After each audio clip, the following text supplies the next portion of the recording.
Voilà, min do mi fala waynade assalamu alaikum wonɓe darde Jama TV. Assalamu alaikum téléspectateur ɓe wonɓe darde Jama TV. Ara mi salmini on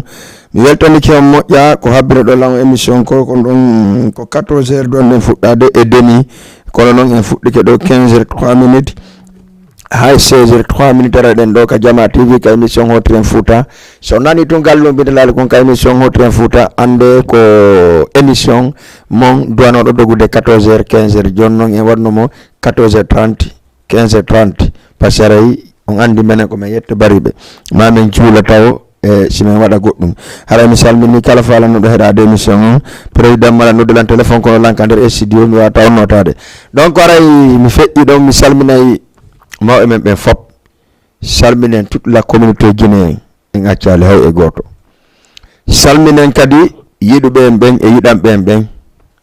salminen kadi yiɗuɓe alliance de la sous-région ɓen, salminen noon kadi en tout cas yimɓe men kadi jooɗiɓe ara no darde Jama TV. Ko Jama TV tun welata ɓe etna maɓɓe on, sago maɓɓe ko émission ji ɗin waɗu, sago maɓɓe ko télé on huɓɓu partout adnalla on émission ji ɗin waɗa e réseaux sociaux ji ɗin kayno continue partage gol émission ji ɗin minen weltani on. Si feƴƴi ɗon kadi salminen e ɓeɓe Côte d'Ivoire auditeur e men waɗaɓe ton,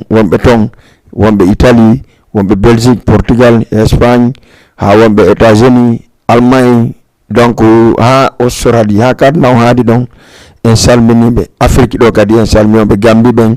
wonɓe emmude piiji ɗin ɓen en salmini ɗum vraiment wonɓe partage de kadi vidéo ji ɗin Gambie la Guinée Conakry ka jibina ɗen ɗon ɓayɗon andi ko enen hawti ɗon mo innima ɓurete galle baba ɗum naka galle ɓen mo yawɗon sina ɗum mo kala no mari galle baba. Donc aray en salmini jama on e si feƴƴi ɗon aray kala mo ɗaro malam tagi sattode mum yo Allah lan ɗon hoynamo hoto jam moƴƴere, kala nawɗo waali yo Allah dikkimo, kala sokaɗo yo Allah en tout cas yo Allah yaltimo hoto jam moƴƴere, kala kadi yiɗo ka émission ga hande ko walanaki ɗum haray miɗen tori yafuye e yarliye. Hande no miɗo waɗi spécial émission on piiji ɗiɗi e vidéo ji miɗo envoyanede ɗo partout, mi yewta fi ɗin vidéo ji, on vidéo ɗon mo wona envoyanede par ce que ko vidéo déjà mo intéressé alam mo wona envoyanede, mais c'est pas grave. Et puis appel ji ɗin kay landolan qu'est-ce qui se passe, rien ne passe, hay fuusi y a rien. Komo anda noon anda andi mono faala toɓɓe o haɓɓirto heɓay toɓɓe kaw duwaka heɓde toɓɓe ɗen ɗon, heɓugol toɓɓe ɗen na ɗon mi yetton kon toɓɓe ɗen heɓe to, mi yetton siɗa faala wadde goɗɗum ko honto yata waɗa ko faala wadde kon, ko ɗum ɗon woni tagaɗo, ko ɗum ɗon woni hakkille na maƴugo tun wiya tun tel ara heeli an tigui sa explique ayni ɓay mi anda honno woniri. Donc aray déjà liɓi hoorema en aray ɗum ɗon kadi on jugé ɗon aray voilà Elga depuis Kédougou noddalan mais petit lanka émission d'abord a botolan. Ok, so feƴƴi ɗon haray tigi tigi on iɗon andi ka feƴƴi ɗo ko en waɗi cérémonie molanaɗo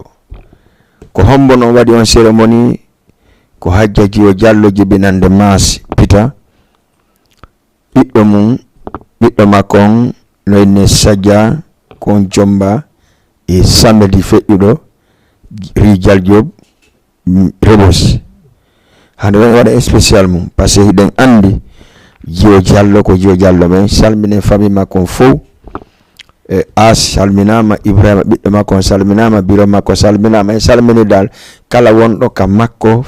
e kala arnoɗo haaju on haray bela joli salmini on. Iɗon andi émission Hotren Fouta no woodi kikiɗe ara ko enen e Fabi MC ɗen inviti Fabi MC kikiɗe Sallah Diaby à partir de 22h ora ɗo kankadi o laɓɓina en poy ko ɗum ittimo Sénégal nattimo Guinée ko laggine woni ko Sénégal woni welaka ko on ɗum waɗi après ɗum ɗon en yewta e détail par détail. Si feƴƴi ɗon hiɗon andi programme ji alliance de la sous-région de Mera e mon ɗon an le 3 décembre si Allah jaaɓi ko anniversaire DJ Bela Joli on ɗum ko ñani nayti watta le 3 décembre haray ɗon kadi koye jama on andi to moƴƴa. Hiɗen mari programme le 24 décembre en aray ɗum ɗon kadi le 31 décembre kadi déjà alliance de la sous-région kali programme mum on haranaka haala cette fois-ci noon ko artiste wonɗen addude, artiste wonɗen addude. Andi sa nani a ñawliki a golli a heɓali ka yoɓide artiste on haɗana artiste adduɗa, sina ɗum sa addi artiste a waɗi promotion wallahi azim sa tawi a ñawli a heɓay ka yoɓira, hay sa ñawlaki a heɓay ka nattora haray ko artiste woni yarde ngaj inshallah mi sitana en aroɓe joni kay mission hotiren Fouta di jawri darnan ɗon taw clip mon adduɗa ɗon wo d'abord ka hotiren Fouta parce que hande mi ɗum wannaki mo eko sinaɗo reno ɗon andi mi ala plateau hande ko 100% ka sal to mi yata mi waɗa e studio an on mi yi voilà waɗen pagay mais hande o yafotolan numéro téléphone on après clip on en affiché numéro téléphone on wawa yadde jama on ka 78 116 82 38 en joni kadi lan arde mon salla jaɓi Bagada Wonson Big Soul Billo Arrivo tout le monde le 31 décembre à Dakar Sénégal le 31 décembre wadde la Guinée Conakry wiya bineti Mali ɓayno woni bineti hewta e Sénégal sereji ɗin fof wi ko honɗum mi wiɗon mais inni accuɗon fanke putti ko sati kono laati le 31 décembre wokade hombo magasin chinois junior petit ɓaɓɓita ɗon junior bari ɓaɗandi ko sati kono laati aca haray tigi tigi on numéro téléphone oji mi président malal wala ɓe roddilan ɗo ko woni tun mi wawali famodirde kadi mi yewten jama on par ce que fen ɗo mi autorisé kay mi yewtu fiyo vidéo hay fus kono noon tun miɗo andi mi toroto alliance de la sous-région mi toroto encore une fois élément ɓe alliance de la sous-région en tant que vice-président min permetta hay e goto wowlugol hay fus ha iwten ka wonɗen e yaade ton sen iwti ka wonɗen e yaade ton après enen hiɗo mari ka yewten mais pour l'instant en ala ka woli haray ko teddungal alliance de la sous-région e nonde président malal miɗo andi réunion waɗa joni urgence ɓayɗo andi ɓe wi wo ko wawa ɓen tappete ka koye wawɗon ka koye tappata ka hoore tappata si alliance de la sous-région aduna ko doy caka mo anda e lando haray ka min wadde ɗon kadi miɗo wawi tubande Allah mi tubana alliance de la sous-région hande si ɓe yennama yo concert feƴƴuɗo ɗo ko bela si ɓe heɓi moƴƴere ko min bela si ɓe heɓi bonde aybere e bonnere inde e angal respect ko min bela par ce que ɗum ɗo fof komin waɗi ɗum ɗo fof komin créyi ɗum ɗo fof ko wi'ugol mo kala mi jonna ɗum change mum on ko ɗum kajjatu bari binati Mali Allah ino aasi bo bonku yalla hirno mo yaafo mi ala men ala ɓuri ɓen artisiɓe ɓe men hikkini yeeso e oya honno e jiwon sodi ba fata ko artiste débutant ɓe ɗum ha bineti arti wonti e hoore maɓɓe tawi pelleret bineti Kadisa Bari Allah hirno aasi bo bonku mo feƴƴinino hara ɗum ko ka rewɓe ngol mon wolde arti jiwon sodi ba fata ko sa yimi wolinde ɓen ɗon ka nouveau génération ko ɗum ɗon waɗi no wodi piijigo si a addi artisijo o wi'ima andi ko ɗum si min nani tun artijo no wima mi yiɗa waɗanede dulla mi fata leggal ƴeɗɗo leggal luubo on artisijo on wiyowo mi yiɗa waɗanede dulla no wawi artijo ɗo hara meeɗa ƴawde avion par exemple innamo miɗo faala e ar Sénégal andita noon hiɗa mari fansi moƴƴa miɗo andi kono a ɗuuɗa fansi e nder Sénégal kono menen meɗen wawma par exemple promoteur ɓe no wawma moƴƴinde heɓa change mais yewɗa jama on ko ala e ma waɗaneɗa piiji ɗin fof arta jottoɗa fight heɓay ɗum ronka mejitade enede kon waɗananoɗa au début gonga min mita ɓe wowi kono min foke mi tubana alliance de la sous-région ittande maka rewɓe miɗo rewni vidéo ji ɗin mi yi vidéo jaraɗo gaddanami vidéo on bo taw goto adana vidéo on ittande man ɗon e membre ɓe alliance ɓen taw adana vidéo ka whatsapp besoin naki s'il vous plaît besoin naki vidéo parce que min e président mala si meɗen piiri si tawi Jeew Diallo moƴƴinay hakkude amen walla wowlay ko faala wolde kon o nodda président ma o noddami men yewta on say men moƴƴinay kono noon andi a yaha faala no hunde law a heɓali nde a heɓi col funka rewra a faminaɗa ɗa moƴƴi a yaha waɗa faale ma on ça nous intéresse même pas en tout cas moi en tant que vice-président alliance de la sous-région mo wi noon kañum no mari an ala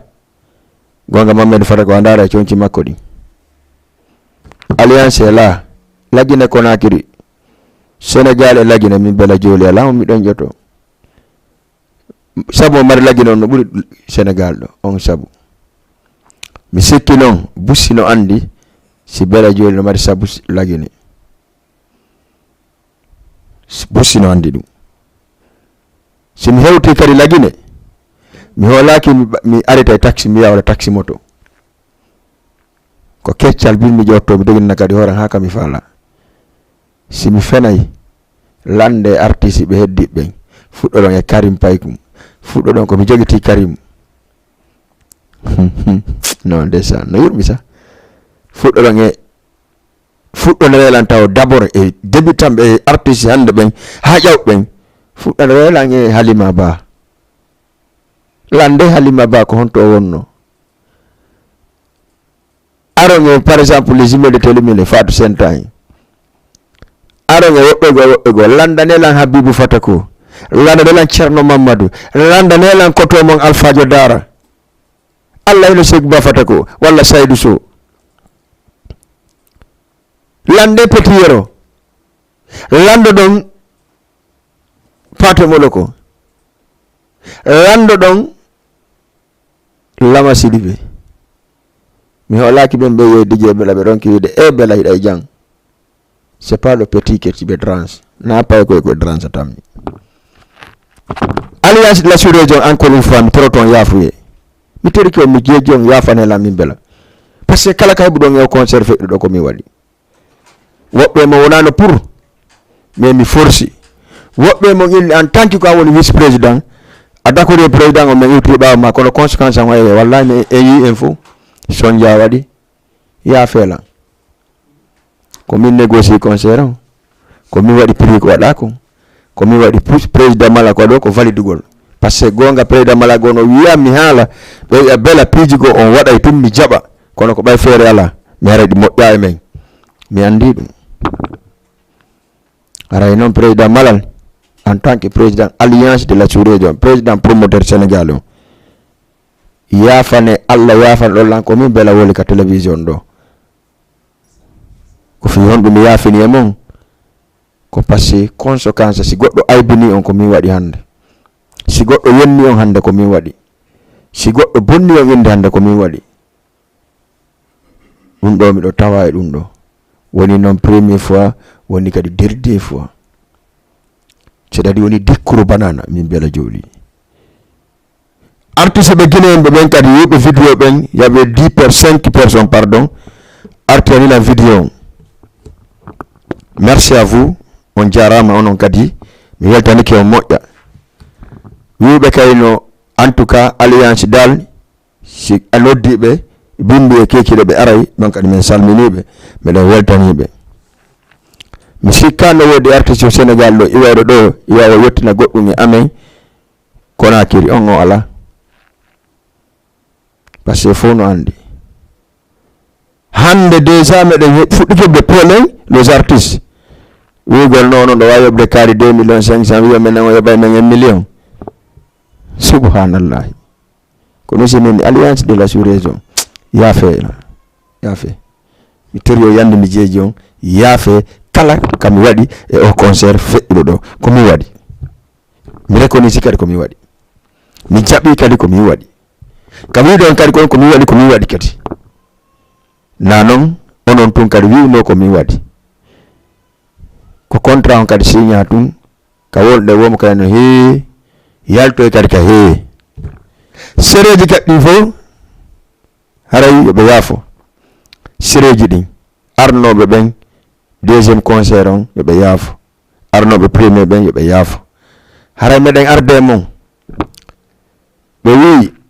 goɗɗo wawata a wullata ñande wo hay si biro ma maayi ko 3 jours 4 jours walla yontere wullata après noon a fankay par ce que ma muñoɗa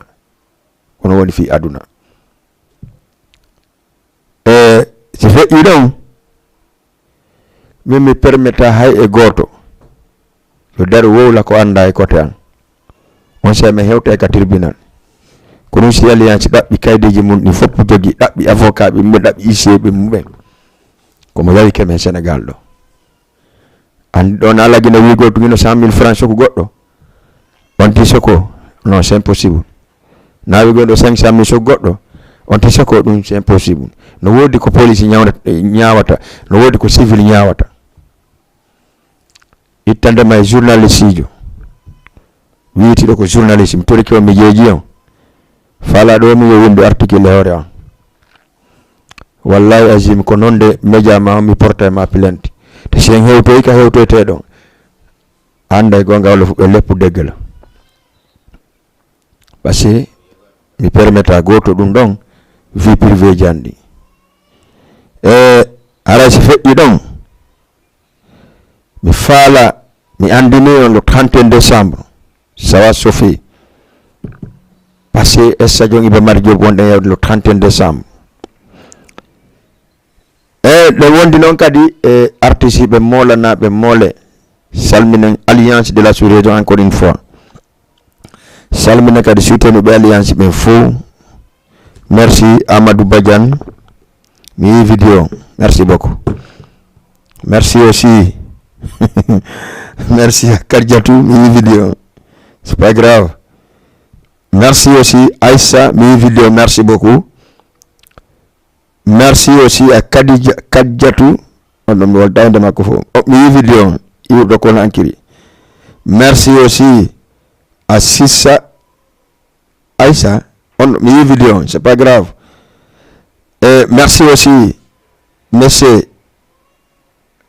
Amadou grand Amadou merci ok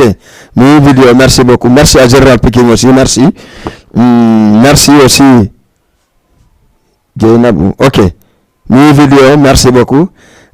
vidéo heewi ka téléphone an vidéo on s'est fait trop dans ma téléphone comme yiɗa tun a yiwde quoi mais c'est pas grave ok merci beaucoup aray DJ Wuri ɗo mi jayno effage ɗi vidéo ɗi ɗo d'abord donne moi waɗen en hollay ko ɗum hollaten ɗon en hollay mariage on taw ka en ara e clip goto taw joni waɗɗon ko suwajuɗa ɗon wo mi wawa yidde goɗɗum ka téléphone an ɗo d'accord mañ magasin chinois signé Junior Barry mi yeddi ke on goɗɗum arde so Allah jaɓi ɓayɗon andi alliance de la sous-région kono mi yewtira noon magasin chinois signé Junior Barry haray si feƴƴi ɗon ko ɗo salminten kadi wono esiraɓe en kajjatu pita depuis Grand Dakar salminen kanko Aissatou Koundara e Aissatou Korka walla ya Mariama Korka defi Bentali mi salmina wono Binta Diawne présidente Sérédio Diallo en salminimo kankadi mi salmina ɗo wano Nene Fune kamɓe gaɓe salminama salmine wano Ummu Hawa Tari kankadi o salminama salminen wano kanko Mariama Mbori en landiki so tawi moɓɓe no jasani ɓe moƴƴa en salmini ɓe salmina Safiatou Malal Bari Bantignel ɓeygu président Malal Bari Bantignel ko kanko ni premier dame en salminimo depuis rue 19 angal 10 Médina Dakar salmina wano Habibatou kanka mo darde émission o salmina no Aïssa Dalen mo darde salminen kadi wano kanko Mariama Dalen e wonɓe ɗon ɓe fof salminen Hussein Nogoy tout le monde en yakkala e goto kindi hara kamɓe fof ɓe salmina ka émission hotiren Fouta ok salminen kadi wano Ibrahima Souri kanka mo darde émission on Ibrahima Diallo kadi no darde émission on fof ɓe salminama kala jooɗi ka télévision mum no darde salmina ɓe gorɓe fof ha ɓe hewtoy Yoff to Ngor tout le monde hara en salmini ɗum iwen ɗon kadi arten ɓe Grand Dakar mais surtout ma wono gorko suwede ɓe Grand Dakar et puis dallanda depuis Grand Dakar kanka ɗo dara émission on souvent araw salminama salminen kadi wano ɓeɓe Grand Yoff par ce que andi haray kamɓe kadi ɓe darde émission tout temps en salmini téléspectateur ɓen fop wona o ma o wonɓe kadi ka page Facebook ɓen fof nen salminde ɓen accali hay goto par ce que vraiment ɓe concentré ɓe darde moƴƴa ka page Facebook Medina ɓe ka butikaji fof ferno no jooɗi no darde émission Hotire Fouta Diallo Hotire Fouta noon min noon samedi feƴƴuɗo haɗi ko mariage Hajja Jiwo Diallo na kanko de wonano jombede ko ɓiɗɗo makko wonano e jombede merci pour le cœur merci beaucoup ka page Facebook hara en salmini Jo Diallo encore une fois en salminen kadi Sadia ɓay mi andano modi makko wiyete ɗum waɗi haɗi min joni inayi to madame Diallo la madame Bari Sadia en salmini ɗum salminen as encore une fois Ibrahima par ce que ɓe hakkilino ɓe dari e mariage jaja maɓɓe moƴƴa wona seeɗa e ceerno goɗejo Ibrahima on ɗon kadi en salminiɓe salminen kala iwnoɗo Thiaroye kadi famille Jo Diallo fop ɓen accali hay e goto sina accude hoore mum haray ɗon noon e yahollen gokkun ko honɗum feƴƴi ñanden ka damal galle Hajja Jiwo Diallo ɓay womo no mari nene o ana may daren ko feƴƴi ɗon kon arten ka plateau men Jama TV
Saja bobo,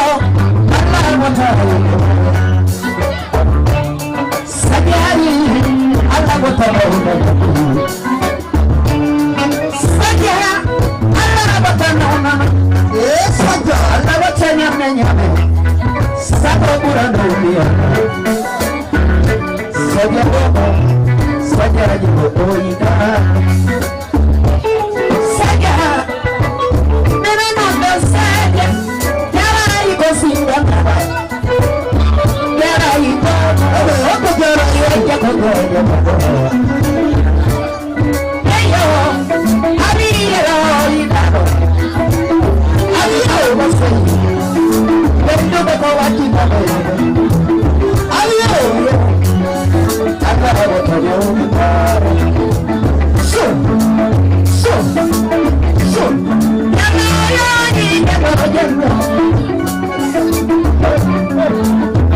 Voilà, voilà Johnny signé Boubacar Horea.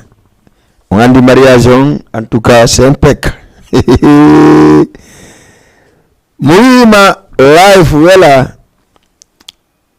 Hara wanda conduite musique. Ndaru guitar no wowla. Ndaru batterie no wowla. Piano no tawa. Akasa. Merci. Monsieur Ben d'abord. Mi salminaɓe. Mi salmina Camara mona dawruma ko laggino iwri e kanko joani mors e kanko joui guidaru solo salmina se guidar ba allez yette goddo ka ligne premier auditeur assalamu alaikum. Wa alaikum salam. No marsude ko Côte d'Ivoire. Alhamdulillah. Allo? Danodda mi honto dawi honno.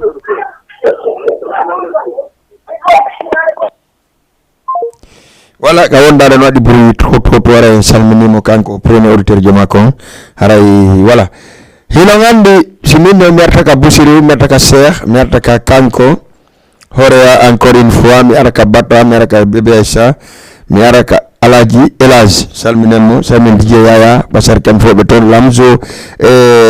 salmo bundaw he min non fop mobiliser ko be yino ko live on a joué faut mobiliser hedago salmin DJ Gelajo encore parce que kanko convaincu no en tout cas c'est ça la musique live no foti ara salminen maren jojo jallon walla we maren ben e parent be surtout ma kuyate depuis face o salminama mo yamo e kanko e délégation makko salminen Mamadou Binta Rebos kanko e délégation makko en arta ka interview mabbe après fin de mission allez jette goddo ka ligne 78 116 82 38 allo on jarama Allo oui on jarama on jarama ina jang on jarama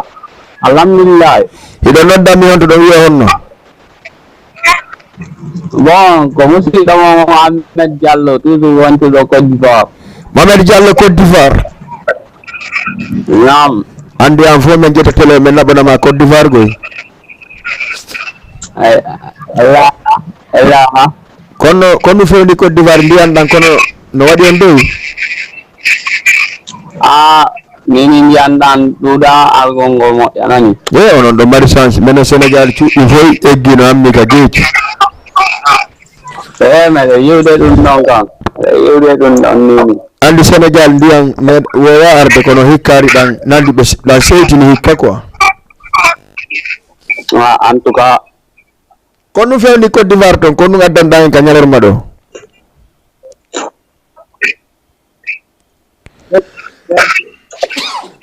na kon ɗum fewndi Côte d'Ivoire ko ɗum addanta ka ñalorma Côte d'Ivoire e jansina ko men waɗi indépendant awe gon ko hande woni feeto indépendant mo gon ko hanki yetto soɓɓe ngata kilan ok kono feƴƴi e jang alhamdulillah feƴƴi e jang awa mi weltani ke moƴƴa onon kadi participe noɓɓe ande noon a yahi ɗon seyti seeɗa ko ɗum min noddi aranum kono laati on yettari no mi seytinama de hande ko andi mi seytinanani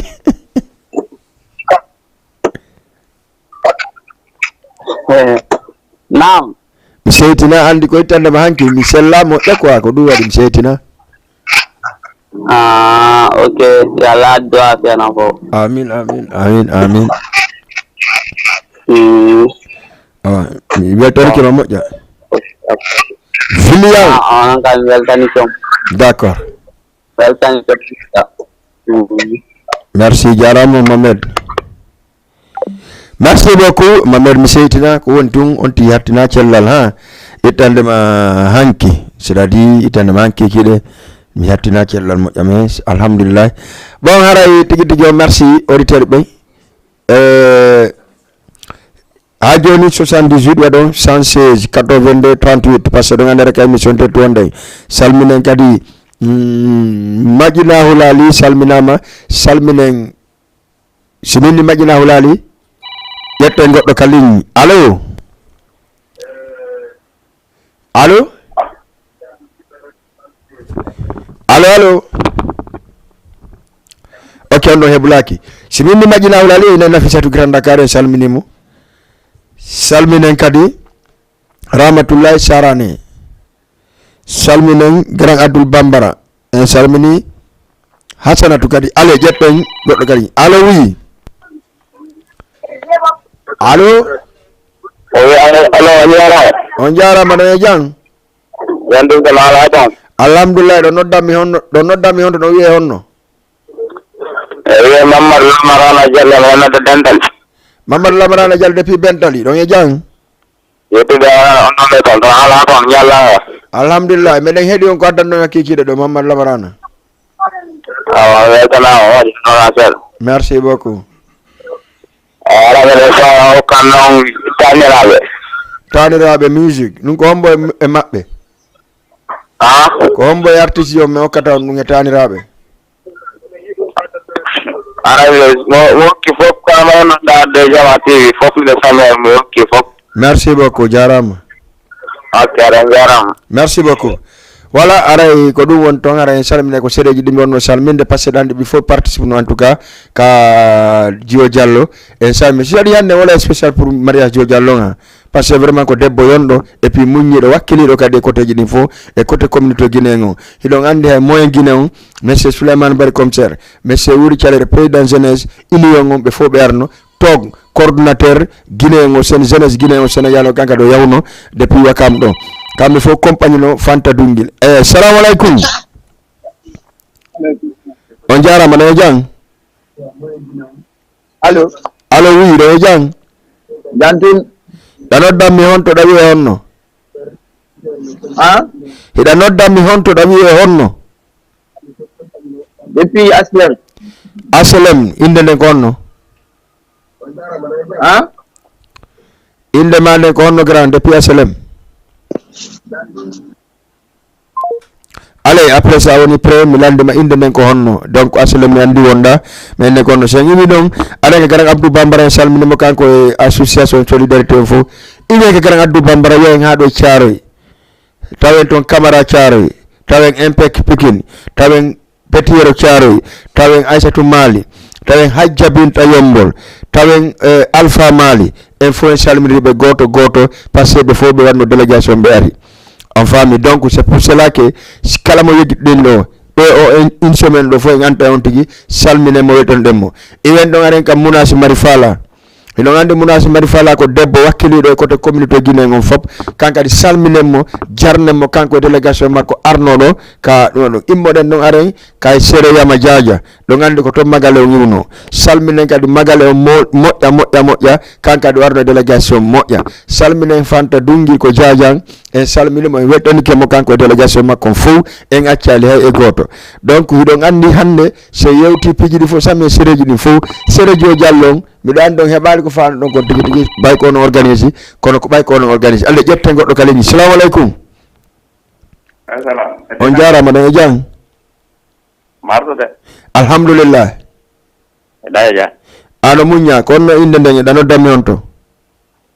ko toma Djiijo Djiijo Oustaz Djiijo ene ala hota ka suuɗo ɗa repos quoi a hota ka suuɗo walɗa seeɗa foɗɗa la gani koy Djiijo mi hakkima ɗoyde ka place dow toon famali joni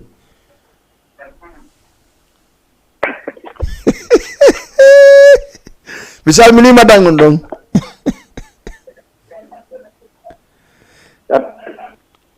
allo Djiijo waaw jentina mi salminima dangon e fayɓen ɗon fof miɗo weltanima kadi vraiment wallahi miɗo weltanima par ce que a yeelan ka télé tun nodda participe en tout cas miɗo weltanima moƴƴa kala ko noddima sayno margo galle ga sa lagari gani ɗuɗumimo ma wadda woɗi secret on fof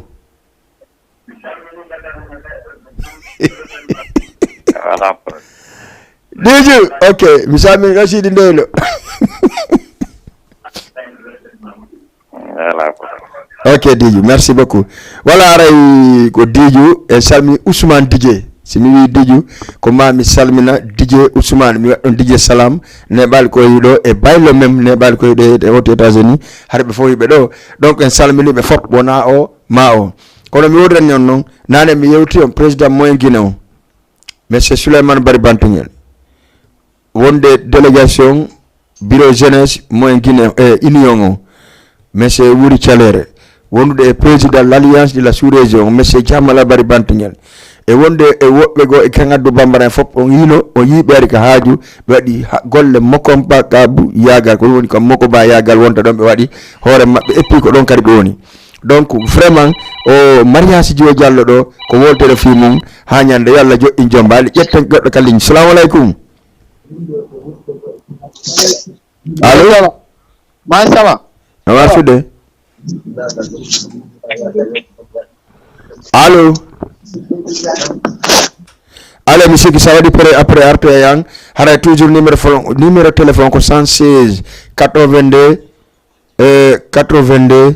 38 ko numéro téléphone mo naton waton ACFN do Jama TV on ha cerveau vocal on ara e continent ono wakam do kono mi wiri non vraiment mi do reni golle mon den do wakkili en tout cas kono mi yewti on non on yi baytum on winni on yobata sina sari tele men on artude hay tele makko mo dannini mi anda ko fiyon dum continuer ça baytum wadi deux fois on wi mo Jama TV hubbinay donc yo hubbi Jama TV wakam wawo darde on gari information ji ni feccede ka télévision mon Jama TV télévision ko do won don woni ko do won don wona goddo go burdon e télévision on men jabata dum don Dakar Plateau salminibe en salmini kala won don ka atelier président Mala Bari Bantingel en salmini monsieur Banga fendo mo dade e mas fendo be dade mission on e sanu yeyo café on ka damal don fo e salmini dum e kala won do ka atelier do meccale e goto allez si tawi goddo ala ka ligne e hewtay ka clip goto si arten kadi ka walla yahay ka jombanata no don walla en aray ka walla ka parti ha jabbinta yombo wonde ngarde balli e ben kan kadi be ndara ko hon dum be bay be wanno kan kay ko lutite fillede ton si arten non ka clip binet arten interview ji din donc andi émission ko yerta wattemo e lebata ara woni voilà juste no heddani en ko duwete ko 15 minutes ara en wayndiri ka ndaru yida parce que don andi ka émission hotre futa ndaru yida ko jeudi donc kiki de non à part de 22h00 minutes haray ko non e Fabi MC do ka télévision Jama TV DJ may adda parti ka binta yombol en arno nati don e fijani hajjay Jio Jallo.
Voy a venir a pintar yo. Daro, kumami wacha nene ya mijodo, sabu nene ya nene jara. Oya midula taba ikola ba nene ya nene jara. Wallahi Isa saini hajja binta Wani wacha nene ya midaro, so. Oya mi wacha nene ya mijodo. hajja binta Oya nene jana ikaredu. Oya tumika tidika bawo, nene bamba sujadi.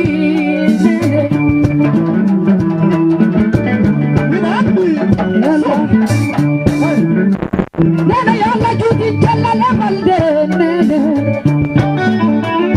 Nene jara, odande sago ibe mabe. Odande sago na walo nene. Nene apita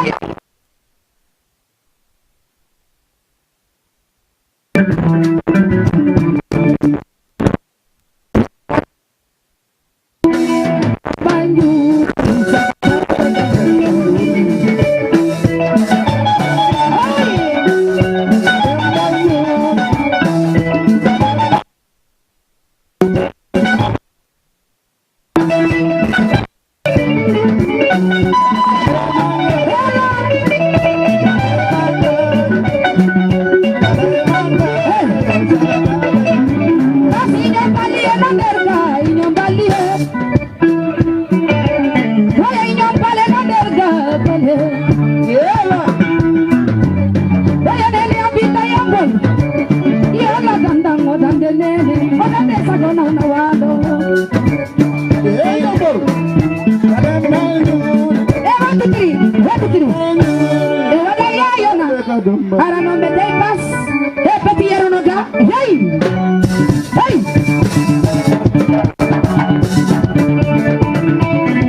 Merci beaucoup. On va d'ailleurs, voilà, on y image mon d'orma doko balli jeyo image do.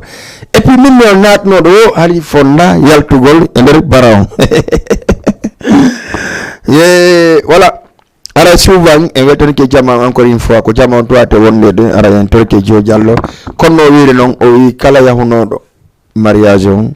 o lande ke si tay fo hewtoy e hore jam moƴƴere. Amadou Badian a weltanama moƴƴa haray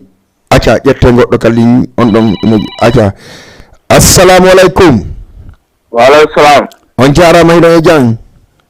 Jantu nala to. hiɗa noddanmi honto ɗayne honno Non Ibrahima Sor depuis Liberté 6. Ibrahima Sori Liberté 6. Ibrahima miɗo heɗima. Mda fala don son sayfo Sayfo keson apeti ango kopi. awa yaw ɗaɓɓa comprimé nani. Ma petit mon coupé ɗaɓɓa comprimé ñana. Ok Ibrahima. Wakkede Sayfo inchallah jaɓi. Inshallah mi dabima. Merci beaucoup ara Ibrahima en okkumo son Sayfo appétit makko no kupi kanko kono so tawi tun o heɗi question Sayfo o wawi ñamde ceppala joyi haray merci beaucoup ka téléspectateur ɓe on jarama min ni on fi Allah hoti annabijo yandi ɓay ko en weldu hino welanmi ha ono wonɓe atanɗan ɗi vidéo ji ɗin kono ɗiɗo vidéo ji hay son addali min ni on mono faala ɗaɓɓude toɓɓe sa fa ɗaɓɓude toɓɓe na toɓɓe nokku ngo ɗaɓɓata he sare Dakar ɗon andira ko arowo woni o anda ko ndu woni ɗo kono ne wonɓe ɗo ɓen kan no andu ɗo wonira alle ƴetten goɗɗo kaliñi. Salamu aleykum. Allo oui. Sawa no way. Alhamdulillah no muña ko an homboɗa noddanmi honto ɗayne honno.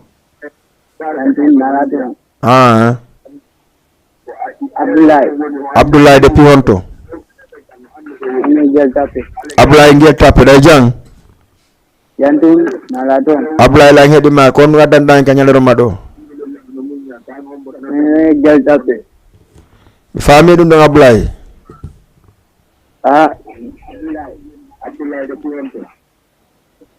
merci beaucoup Ablaye awatanda a jentade télé on jentɗala ɗum ɗon en wata famodirde haray toujours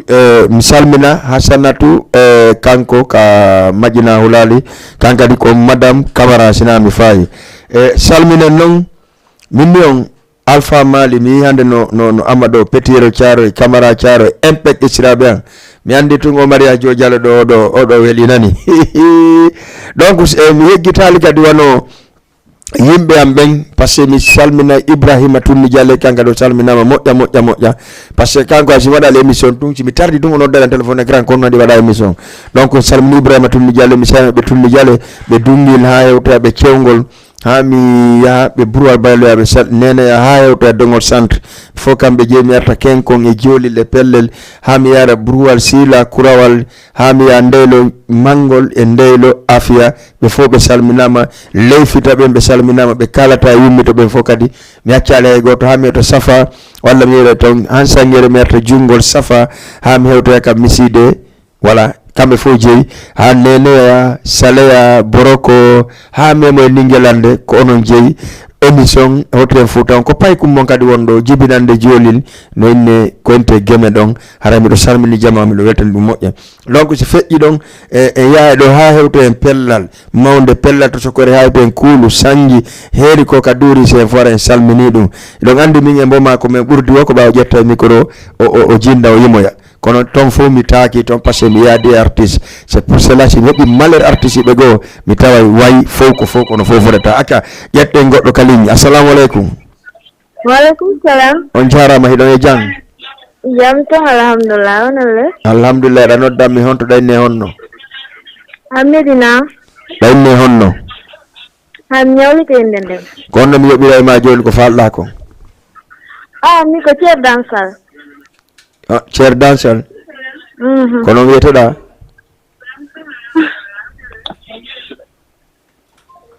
ok eyi ko ceer dansol wiyeteɗa mi famay ok haray ko ɗum ɗo waɗi simi wola miɗo salmina ɓe fou dogol tuma fof ha mi hewta leymiro si mimmike leymiro mi hamma ɗon ha kuwe ha memoya Kambaya ɓay ɗum ɗon fof minni on min beela ala ko waɗale tourné e nder Fouta Diallo ɗum no fanɗi komi hewtali mi yaada kadi artiste hara en salmini jama on fop hara wimi on golle maɗen ko ɗon heɓatoɗa ko ɗon heɓata mo kala no wat nayla adna on ko doyi o dannaki hay e goto un jour viendra woto sa yi collugi hewre garejo ma wi immo e hoore amen tawi mo ɗo immo e hoore oya ko ya immo e hoore amen wiyata par ce que en foppuɗen ɗo mi wiyan noon Sénégal promoteur en foppu no anodiri ɗum hino andiragoy mo kala no andi jikku oya kono noon si hewti nokkeli goo wota goɗɗo faami no ɓuri moƴƴude oya mahin tum ɓay ko affaire promotion wonden e wadde a fottay e artiste moƴƴuɓe a fottay e artiste bomɓe artiste ɓe kadi e promoteur ɓe moƴƴuɓe fottay e promoteur ɓe bomɓe c'est ça la vie adna on ko noon yarata mo kala noon waɗa doyi ala mo heɓata incident e golle mum sa heɓino incident e golle mum wiya andi incident ko ɗiɗo heɓata ɗe si tawi ko ɗiɗo simi woni jungo ngon tun a heeli andu ko en fof ɗe en waɗi incident goto maintenant mi wiya on encore une fois ka fin émission ɗo alliance de la sous-région couragez-vous jaka hiɗo mari yiɓɓe wallahi sina mi hollo e on joni vidéo ji ko yimɓe addantanmi kon tawon ko artiste ɓe kadi guinéen ɓe woni adda ɗin vidéo ji ka WhatsApp wolana en ka wolanta en kon ɓenne wota en tewto hay fusi yen jokku haaju men enen hiɓe andi en lagine en tout cas ko hawano ɗon mi tori ko mi jeeji on bon courage merci si ko haɗi mi efface ɗi vidéo ji ɗo ça fait mi ɗo 3-4 vidéo koɓe mi sikkano adda vidéo ji ɗin billahi wallahi ko ɓe gaddi vidéo ji ɗi mi sikkano ɓe adda vidéo maɓɓe spécial wigol bela courage terte jokko golle mon ɗe menen meɗen andi on merci beaucoup à président Malal chapeau à président Malal chapeau à président chapeau a ngayuri ndin chapeau par ce que si goɗɗo wi golleta e ma nga wiya golleta e on ɗon chapeau à toi grand hande mi sikki ene 14 séréji wonde ɗo ɗin en foppude wondi hunde wotere ƴetten goɗɗo ka ligne assalamu aleykum acca on ɗon heɓulaki ta bippu ka téléphone ɗo ko ɗum waɗi simiɗo wettani président Malal Bari Bantingel hay goɗɗum mi ton ko mettinmi mi wawata wolde en tant que gayuri futandinno ɗon en tant que gayuri guinéenno ɗon en tant que gayuri moyen guineno ɗon ɓe wi ka politique o kamɓe et puis mbeɗa ɓe surprise hande président PDG yafoɗa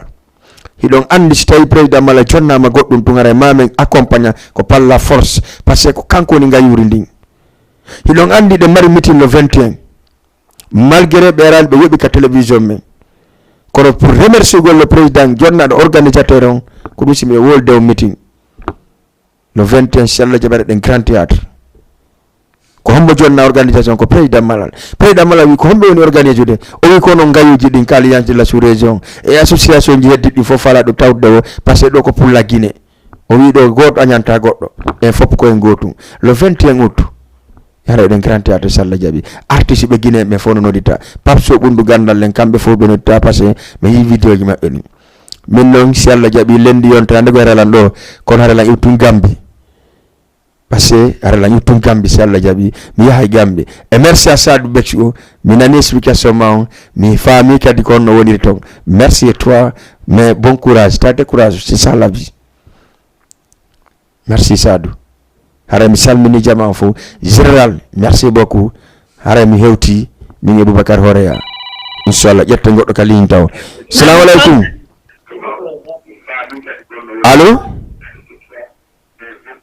allo ok haray mi sikki ɗum émission men on sina mi fayu o tiri afin passé déjà mi wujji émission 3 minutes ko 16h 3 minutes mi duwanno gaynde émission on mais ɗo gandi télévision ko enen jeeyi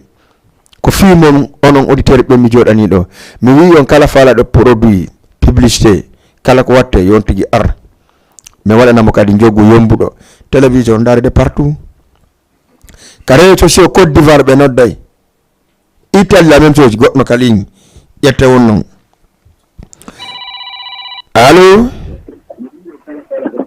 allo oui Waydara fawan holde iɗa jang no fonde alhamdulillah no muña sina Jama TV ko kere ɗum on sen ɗum Jama TV ko kere ɗum on sen ɗum weeli men de jarama grand kono no wiyteɗa ɗa roddami on to ko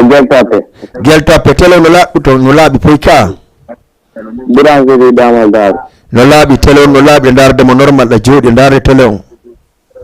mais sina miɗo weltani on fof ko kere ɗon ɗo ɓurta hen na ɓango nawru en yeeso aray ko on noon jeey ko teddungal mo nani miɗo weltori merci beaucoup miɗo weltori Jama TV d'accord merci beaucoup chaque émission min ndaarani tawa no woni jon ko honno wiyeteɗa inde ma nden ko honno ko Abdoulaye Diallo Abdoulaye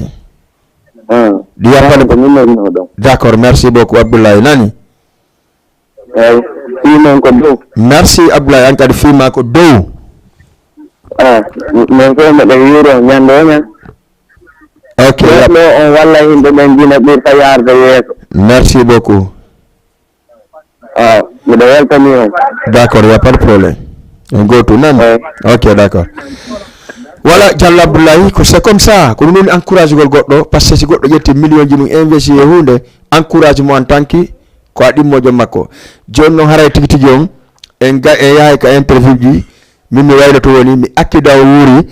ka régime salminen Mara mo waali ɗo kanko woni ka caméra salminen wuuri PDG on kanko woni ka régime salminen monteur jo men on et tout ça e équipe Jama TV on fof min ni noon joni équipe Jama TV on timmitis salminen Didier Bouba kankadi ko kanko woni gaka lagineke ka émission lagineke en salminimo e salminen téléspectateur ɓen fop falnoɓe ana ɗon ɗo miɗo andi acca ƴetten dernier auditeur si tawi mi fayali soni kadi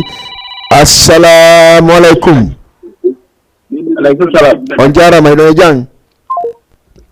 merci beaucoup ara ɗo donc crédit ji makko ɗi way ko lande hara ko ɗo mi salmita Fatoumata e Basin Fatoumata e depuis Russie e Binta gore makko mi salmina Basin mi salmina sereji ɗum fof mi accale goto sere sarriva voilà Hadiyatu Mamadou Binta e Bartoli Jekko kamɓe fof mi salmina mi accale hay goto mi salmina oɗo Samba Wuri kankadi mi salmina Mamadou Camara ɓe fof salminama mi salmini kala en tout cas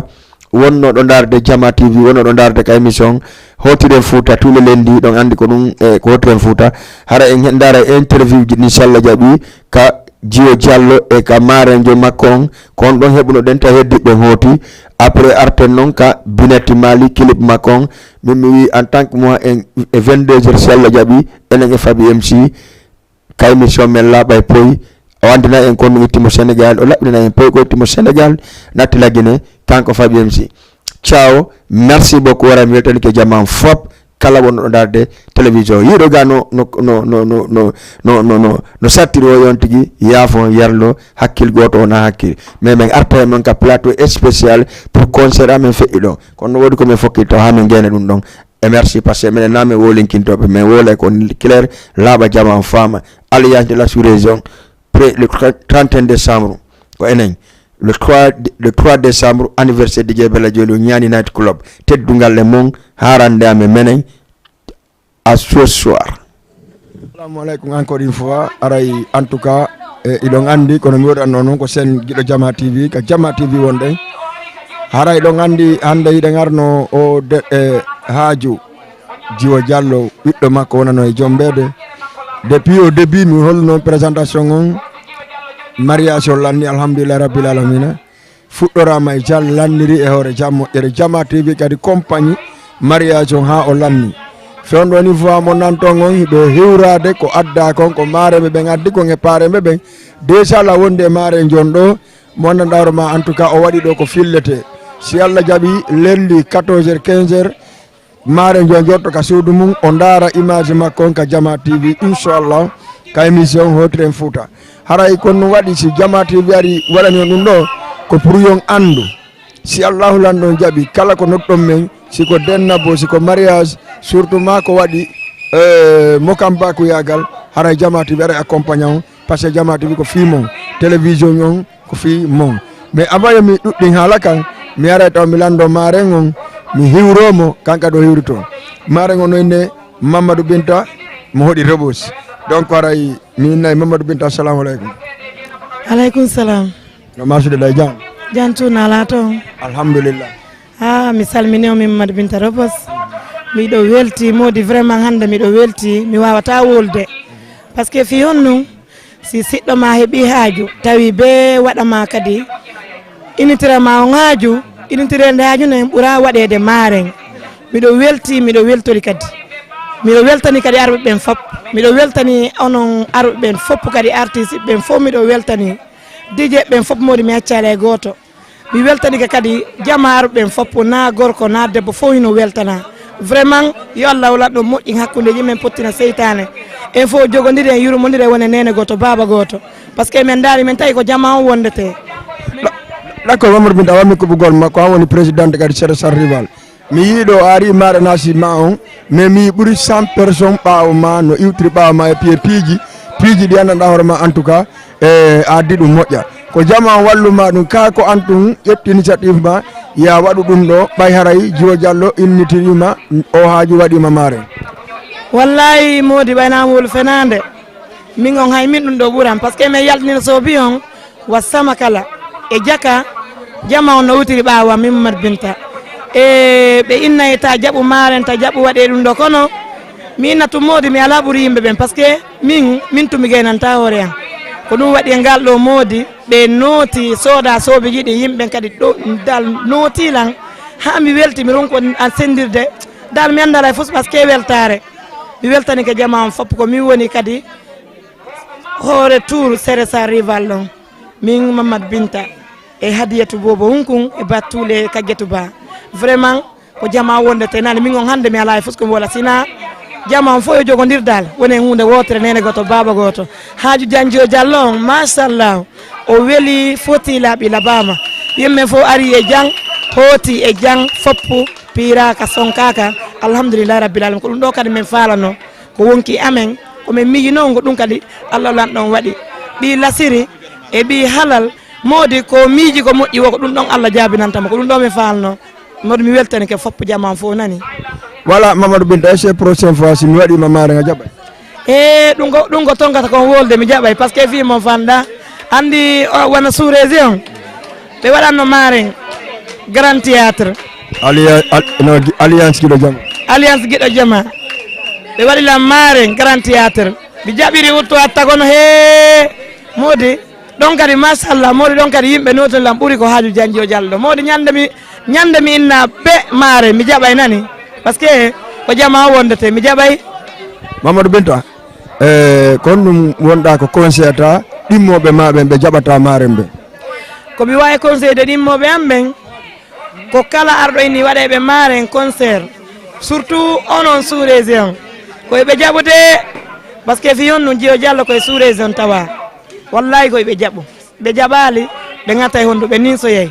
par ce que si ɓe yeehi ha wona ɗum ɗo ni ɓe jaɓali ɓe yoyey ko foti nder ton